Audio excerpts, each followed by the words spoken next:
Hi, this is Stephanie Lind. I'm the founder of Brilliant Birth Academy, and today I'm so excited to invite you to this workshop that's really all about purpose and calling, how to access that, how to discover that in a really authentic way that will give you just the startling level of clarity that you will need for fuel for your journey as a birth professional. So, even though this is titled, Is Being a Birth Professional Right for You? This is really perfect for people who are still confirming their calling and if they're considering if being a birth professional is right for them. But it's also perfect for those who are starting a new training or someone who is developing their work in a different way or is wanting to go to a new level with this work.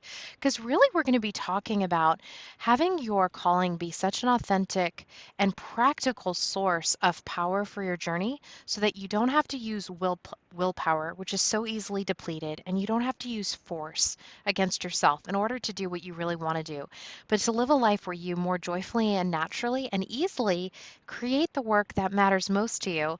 And I want to share this with you too. You'll just be loving this and resonating if you do have a calling. But if you're still trying to figure out if you have a calling, I want you to hear some of the motivations and the whys behind some of the people who are already in this field so that you can maybe see if that resonates within yourself and so that you also can discover these deep wells of inspiration and motivation for your journey ahead. So, in this talk, it's my intention to give you four simple but powerful questions to help you discern if your life purpose being a birth professional is really right for you. And the reason why this is so important, because your why is one of the deepest sources of motivation that you have. So being clear around that is incredibly valuable. So we are going to, I already said all of this, really come into a place where we don't have to use willpower to accomplish our goals, really more fully enter a state of creativity and service that comes out of the deepest sources of passion within you so that you can do work that is engaging to you. Are you doing work that could endlessly motivate and inspire you? That's the work of your life. And I just loved that so much. And so that's really what this two-part workshop is all about. Please don't miss the download that is at the end of this that has those four simple but really powerful questions. People have said that they have just come to really a almost frightful, like startling level of clarity around what it is that they're supposed to be doing in life. And I'll give you a sneak peek into one. One of them is asking about what you did as a child before you needed resources, before you cared about other people's, the collective eye on you from other people and were motivated by others. What did you just naturally enjoy doing? The first time I asked that, it was amazing to me how everything I'm doing now somewhere had its roots in my childhood, and they were all things that I've been doing and pursuing since such a young, tender age when I just really had a purity of soul and was pursuing things just for the joy of it. So, these questions are going to be so meaningful to you, particularly if you feel like you're quote behind where you think you should be. Should is a guilt word. We're going to be eliminating those. Or maybe you feel like time is flying by, but you're not getting anywhere that's truly remarkable to you or deeply meaningful. If you're not being challenged or creative, how you really want to be. But before we start, I want to just check in with you. Where are you in your life right now? Do you feel that you're in alignment with your values? Do you have a life that you love? Do you feel like you are living a life that's reflecting the fact that you have a calling? And do you have clarity on what it is that you really want from life? One of the reasons why the people who study high performance at the highest level always start with clarity is because clarity and inspiration have to come before you really get to all of the strategies that we use to optimize your life or to get to where you're going faster.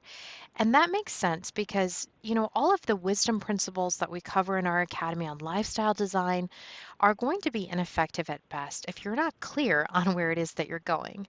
The reason is obvious. How do you figure out the most effective path of least resistance until you know where you're going?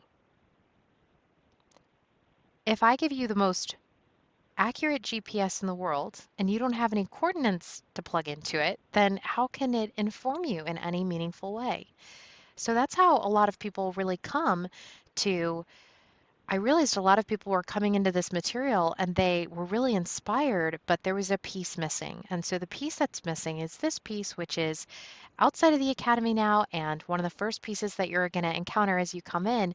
And we really want you to get clarity on what would be really good for you and for the people in your care, because the probability that you will just randomly stumble upon the razor narrow line of success as you define it is zero. You will not randomly stumble upon it. It is something that you have to curate and to really build, I think, first within your heart and your mind, and then have faith and hope and work towards that outside into your life. And really, until you can envision an authentic and simple and compelling purpose for your life, you will not be able to take advantage of a lot of the resources that we have in the Academy, or even just really uncover your own strength. Imagine you are lost at the edge of a vast wilderness and you are 5 miles away from civilization, but you don't know what direction that 5 miles is in, and it's becoming dark. Now, I don't know if you've ever run as fast as you can possibly run, but oftentimes on the treadmill, I'll be at 6.7 or 7.1 or 7.2 at the fastest. But when I'm running on country roads, I remember this one time after a conference, I had wanted all day to get a really good run in and just have my muscles be juicy. And then it started to rain, driving rain. And so I thought, well, I'm just going to go run anyways. And I ran, and I had never been on just a wide open road like that before. And I ran as fast as I could. And I think if I had been on a treadmill, that it would have just been, so much faster than I had ever run before. I was running so fast. I was actually afraid that I was going to like fall forward and fall. And most of us don't honestly know our capacity. I've heard some people say that most people are only operating at about 2 or 3% of their capacity. And that saying doesn't make very much sense because I'm not sharing any details about it. But most people really are capable of so much more than they know, but without a tangible thing to run towards. If you're in the middle of a wilderness and you don't know which way is home, well, why run? You don't know where you're going. Does that make sense? Like, if you don't know where you're going, if you don't have a worthy goal to motivate you, then you really have no idea what your capacity even is. You're not even in the game yet. Part of what's so powerful about this is when you find something that is truly worthy, you find strength within yourself that you didn't even know that you had. So, clarity is really an amazing place to start with. And for many of us, we may feel like we're starting late. We may look up and realize the currents of life are unrelenting and that something internal, not external, needs to change if we are going to write a more inspiring story with our one and only life. Now, for reasons that are beyond my comprehension, I have decided to sit down and make this recording right after the death of my very, very good friend who just died from an infection. She had cancer and was in a weakened state. And honestly, we did not think that we were going to lose her. Um, but my friend just died. And so I'm a little bit tender today, really thinking about that and her and just the legacy of her life. There's an ancient Greek saying, what one could be, one must be. At this point, Brilliant Birth Academy is sewing into the birth professional cultures on 5 continents, and which feels amazing. But if you are listening to this and you are an American, you live in the freest, most prosperous country that has ever existed on the face of the planet. And even if you feel like you are impoverished, if you have a whole bunch of small children, if you feel that you are not in a socioeconomic status that is particularly promising, or if you feel that you are discriminated against or even oppressed, I want to encourage you that really historically, comparative to history, um, if there are things that you actually really want in life, there's a really good chance that you really might be able to have it. The odds are so in your favor that you kind of owe it, not just to yourself and to your calling, but really to the suffering throngs of humanity. For most of history, people had no electricity. I mean, how do I know that you're sitting here and you're privileged? Well, you have electricity and you can hear my voice. Most people had no connections, no information, no ability to travel to people who were vessels of knowledge. Most women were not taught to read, so they could only learn by listening to people talk, and most people didn't think teaching women was worth anything.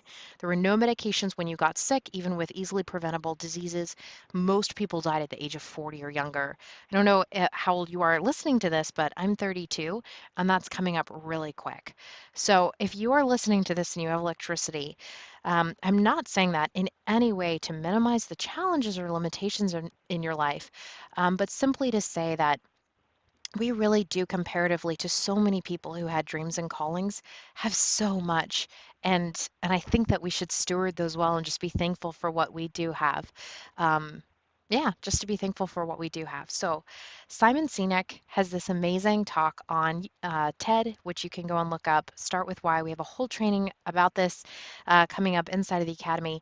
But really, the point of his talk is that you have to have intrinsic interior motivation in order to go as far as you need to go. The only alternative to that power within you is force. And however you start something is the same energy that is required to sustain it. Because otherwise, you have to have enough things that you're bribing yourself with. You have to have enough carrots, or you have to have enough sticks. You have to have enough things that you're beating yourself up. So we see at the highest economic political level within all of us, there is a tendency within human nature to steal, to take what is not ours, and so you see when there are political economies that take wealth, the government takes wealth that it didn't create and redistributes it. That is force. There is always going to be counter force. Slavery is taking wealth that is not yours and taking those goods. Economic slavery is when the government takes goods that is not its and it redistributes those, obviously taking the lion's share for itself. You have force within marriages. You have force between generations with how we treat the elderly, how we treat our children, how we treat the unborn. Then there's force that you have within yourself. Do you constantly have to force yourself to sit down and finish the course, to sit down and work on your website? If you are using force within yourself, there's a problem because fundamentally, if you have to bribe yourself with things that you would admit, this thing is not very good for me, in order to do things that you would say are good for you, then there is a division within yourself that needs healing. And that's really what our end of the year workshop Align is about.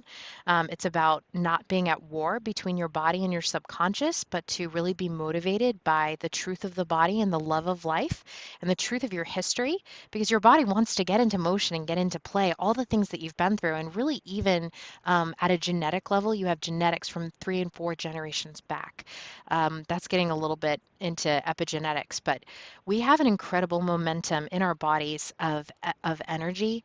And so expressing that and being compelled by love really is the energy of change, and it's the energy of power.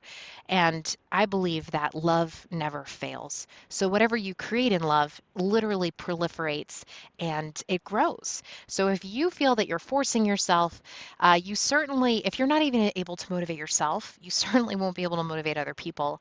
And so that's why doing things out of love and not doing things out of force is so important. It's part of why we have a culture of honor at Brilliant Birth Academy that's so meaningful to me on multiple levels. This is not in my notes, but I'm just really thinking about this verse that Jesus said, and I never understood what it meant. But he said, if the light inside of you is darkness, how great is the darkness? And if you have to motivate yourself with things that, like, essentially tempt yourself with things that you know are bad for you to do the things that you would say are good with you for you, if the light inside of you is darkness, then how great is the darkness within you? When you use willpower, there's multiple problems with it. Not only that force begets counterforce, but willpower is inherently, by definition, only used by people who are still uncertain about what they want to do. And according to psychological research, your willpower is like a muscle. You have decision-making fatigue and you have willpower fatigue. So you only have so much of it. And there's nothing worse than building an empire that you just can't find the motivation to keep going and to keep up.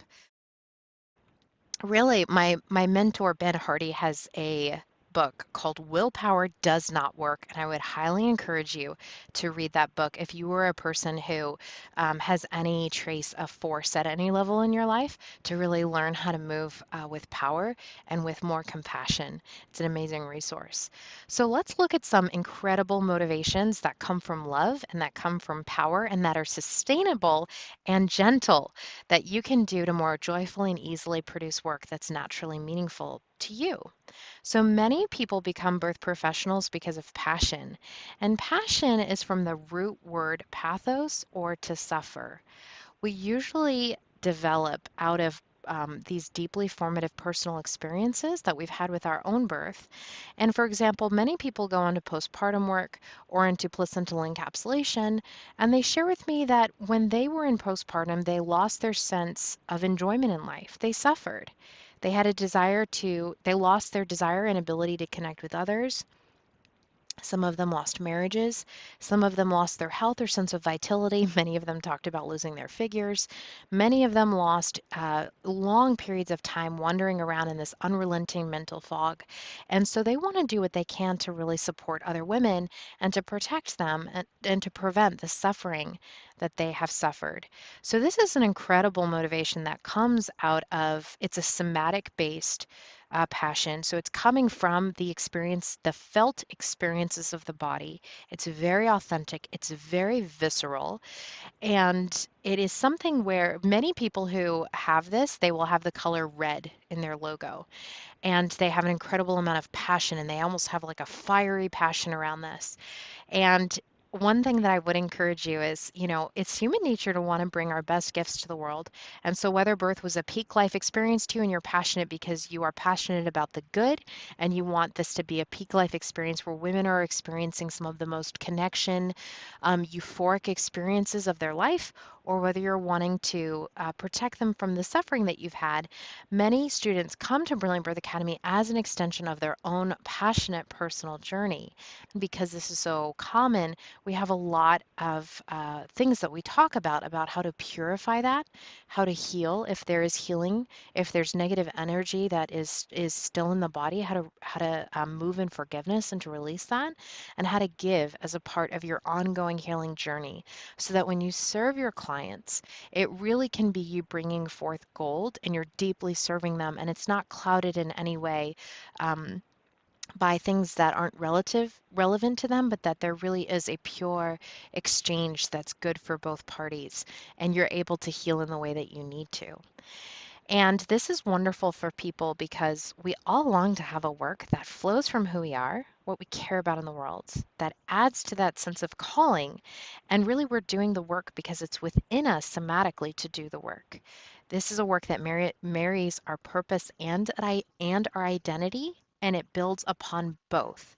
So, this kind of work has been described as a job that is always making more of you, which feels amazing, because how many of us have had jobs where we feel like we leave our jobs and come to, quote, the rest, our life. And it's wonderful to have a life that's integrated. Other people become postpartum doulas, birth doulas, placenta encapsulators because they value health and wholeness in mothers and families, and believe, for example, placenta encapsulators believe that the placenta is this abundant provision of nature to support and sustain that incredible newborn mother connection. And they use the hormones and the trace elements and the vitamins and the incredible amount of irons and all of the bioactive elements of the placenta to really sustain an energetic focus that's then lovingly directed towards the newborn relationship, and to establish that in peace. And I believe that there's literally no more strategic investment that we could possibly make into the well-being of humanity than the one that we make for mothers and newborns. Thousands of years ago, Cicero said that the first bond of society is the family, and that if the family is disconnected, culture cannot be otherwise. So I think that the restoration of families is an incredible value that I have. I think that it's going to be a source of peace and prosperity that can flow to refresh every other area of culture. And I want to support newborn mothers and change how we do that in one generation. My generation. this generation. So those are some of my values. Now, those might not be your values, but you can use the same tools and strategies at Brilliant Birth Academy if you have completely different values to manifest those in the world and to gain people and to build momentum around the things that really matter to you most. So people become birth professionals because of passion, both good and bad, values, and because of income and lifestyle design. I can't tell you how many women have come to me on clarity coaching calls and said, I was really excited. I was considering this. I'm loving your material. And I joined a couple groups and said hi and shared a little bit. And people said, "Oh, well, this isn't right for you if you're looking for income and you're asking a lot of income questions. This is a calling. And so if you are really just here for the money and doing this to take, then this isn't for you." And I remember this one woman, she was almost in tears and she said, "I really had been kind of psyching myself up to believe that even in this current state that I'm in, she was leaving a marriage. She had no stability. She had 3 kids. I really was hoping that I could build a new life for myself where I could work as a single mom and have the hope and faith that I could still do something that I love." All of these very affluent women seem to be, you know, seem to have different lives than me. And she used a lot of choice terms that I'm not going to repeat, but she essentially said, "Is there room in this field for me? Because I can't afford to make a mistake with your training. And if this isn't a real career, I need you to be honest with me." So I said, "Yeah, no, there's absolutely space for you in this career. I am so sorry that people said that to you and made you feel excluded, and this is absolutely the right place for you." I'm actually really hoping that our field can move on from this very narrow definition of good, where it's so myopic that literally the understanding of good that's put forth is, well, your business is good if it's really focused and completely sacrificial and giving towards other people. If you're doing something and it's for other people, then it's good. But if you're doing it for yourself, if it's not altruistic, then it's bad. Providing for your family in my book is not only honorable, it's actually the basis of Western civilization, is the creation of wealth and the distributing of wealth through the generations by families who own businesses and create things that are good. That's how we built Western civilization. So this concept that you would not trust businesses is really new to me coming into the birth field. One of my favorite books on economies talks about how trust is the basic trading point of all societies. So in Japan, that has a culture of honor. They have no national assets. They have an overfished sea. They are incredibly wealthy. Why? Because they have honor and they have trust. And in other countries where there's injustice and there's, these governments where there's not freedom, socialism and communism, and there's no trust in businesses, they have abject poverty, even though they can literally pull gold and oil out of the freaking ground. And the less trust you have in a society, the more you need insurance, the more you need third party companies to ensure that both people are going to hold up the end of the deal. The more you're doing refunds, the more you're doing customer service, the more people are not trusting, the less business that you have, the less people are buying from you. And this concept that if you have something to gain, that you're somehow, because there's the capacity to be deceitful, that you are being deceitful or intentionally misleading, is so toxic. And honestly, I just would love to see more of a culture of honor flourish in the birth professional field. I would really love to see a little bit more openness around the fact that, not everyone who is doing birth professional work is a philanthropist. And although a lot of people posture themselves that way, um, lifestyle design and affluence is, I think, a really great and significant reason to become a birth professional because it's a wonderful way to contribute and make money that fits into a very full life. So a lot of students who come to us are overwhelmed, busy, strained by all the demands in their life, and they just have these tiny slivers of freedom where they listen to our courses. And our courses are designed to be like an iron wedge that if you can just fit it into the cracks of your life, it's just going to split everything open as you just find how to establish a startling level of order and simplicity and peace in your life. And you will find that this work really can fit into the rest of your really full life. And it's important that you are it's having jobs that enable time affluence is important. Tal Ben-Shahar in his book Happier writes, time affluence is a constant predictor of well-being, whereas material affluence is not. Time affluence is the feeling that one has sufficient time to pursue the activities that are personally meaningful, to reflect, to engage in leisure, whereas poverty is the feeling that one is constantly stressed, rushed, overworked, behind. All we need to do is look around us and often within ourselves to realize the pervasiveness of time poverty in our culture. So, time affluence is a huge and really good reason to be a placenta encapsulator or any other type of birth professional. And income is a really good reason because otherwise you just have a bloody hobby if you're a placenta encapsulator. And I personally am really passionate about seeing families flourish and to do well financially. And this is something that is, I think that there's a false dichotomy between work and money. Chris in Born for This, How to Find the Work You Were Meant to Do, writes, despite our differences, most of us want a balanced life full of work that brings happiness and prosperity. We want to do something we enjoy, we want to put our skills to good use, and ideally, we don't want to face a false choice between love or money. We'd like to do what we love and be well compensated for it. It's not about whether you make money or not, it's about your heart and whether you have a calling that's alive inside of you. Another book, Authentic Happiness, puts it this way: any job can become a calling, and any calling can become a job. A garbage collector who sees the work as making the world a cleaner, healthier place can have an authentic calling. I just want to close out this section by encouraging you that if you can't finance your greatest mission, that you won't be able to bring your greatest blessing to the world. There's a military strategy saying that your army is only as strong as your supply lines are long. And without resources, honestly, you're not going to get very far. And really, I don't think it's selfish to want to make more. Like, I'll just ask you, what is more selfish? Only wanting to have enough resources for yourself or wanting to have enough resources for more than just for you?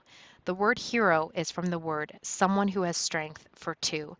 And as I went through this course, Enlightened Millionaire, I was with my two close friends and they were asked, if you had significantly more money, what would you do with it? I was amazed at how profoundly pure and relational their answers really were.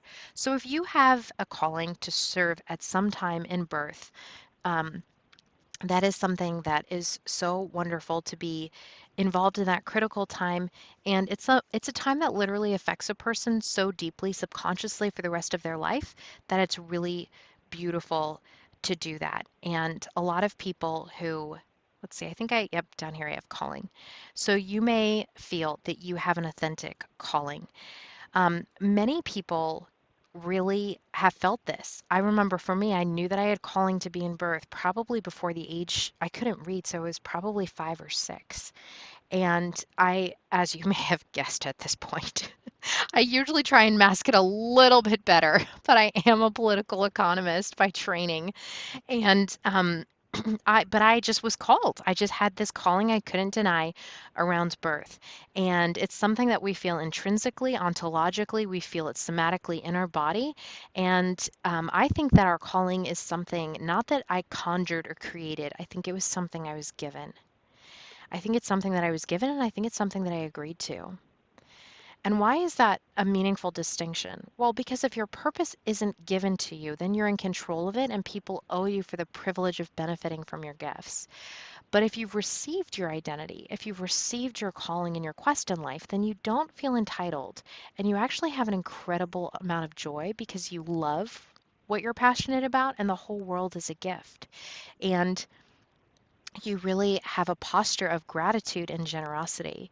The novelist Frederick Buechner said, and you may have heard this quote, "At what points do my talents and deep gladness meet the world's deep need?" And that's really what I think a calling feels like, is it feels like a deep gladness. And this may seem like a small shift, but it's actually huge. And the biggest way that it shows up is whether or not at the end of the day of your work, you're really actually happy, because then you can sustain genuine compassion and And that's really meaningful. So, those are the four reasons from my clarity coaching calls that I found that many women get into birth professional work is their passions, their values, their income and lifestyle design, and they have a calling. So now that we know what purpose is comprised of, let's look at understanding why it is so valuable. Having clarity on your purpose is so valuable in creating a life that you love.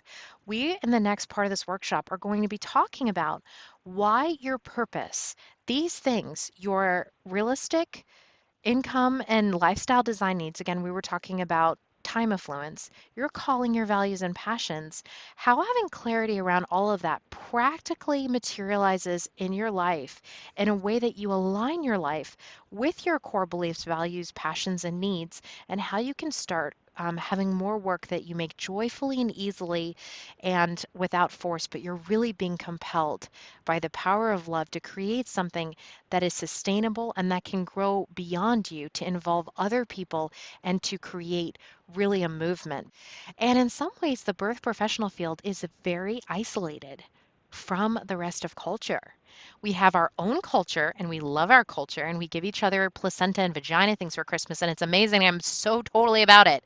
But there are so many other segments of society that need your wisdom, that need your voice.